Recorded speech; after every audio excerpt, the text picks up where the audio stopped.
Children are online more than ever, and we're keeping your family safe tonight as officials are warning parents about a disturbed trend. Texas and the nation are seeing an uptick in these internet crimes against children.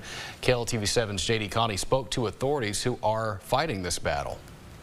I've seen it go crazy in the last 4 years. They're all over the headlines. Arrests for online solicitation, child pornography, and more. Nowadays, our children are just so integrated into technology. So you have offenders that are more easily able to connect with them. Lieutenant Lisette Rivera is with the North Texas Internet Crimes Against Children Task Force, based at the Dallas Police Department.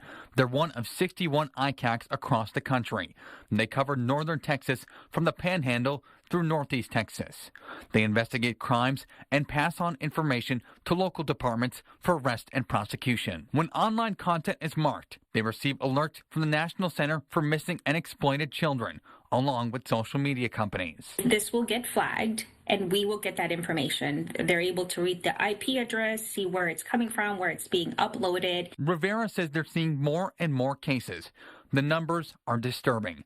In 2020, they received 11,000 tips. In 2025, they received over 63,000 tips. Her unit has 800 dedicated officers, but she says we will ever have enough detectives to be able to comb through every single one of those, to fully investigate every single one of their tips. There's just no way. Smith County prosecutor Brian Geralt is with the East Texas Anti-Gang Center. He says gangs will use the internet to recruit for human trafficking. Usually girls to get put up in the hotels for some type of prostitution activity, or you're going to have a child pornography trading ring that's going to be a lot of dark web. Rivera says parents should have age-appropriate conversations sooner rather than later. Be approachable.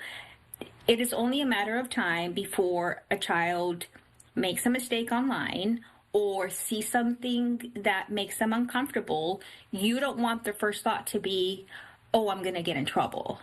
You want them thinking, I need to talk to mom and dad. J.D. Conti, KLTV7 News. Rivera says parents should have those conversations before their children get phones and when they have their phones and use their social media accounts, which they will create shortly after.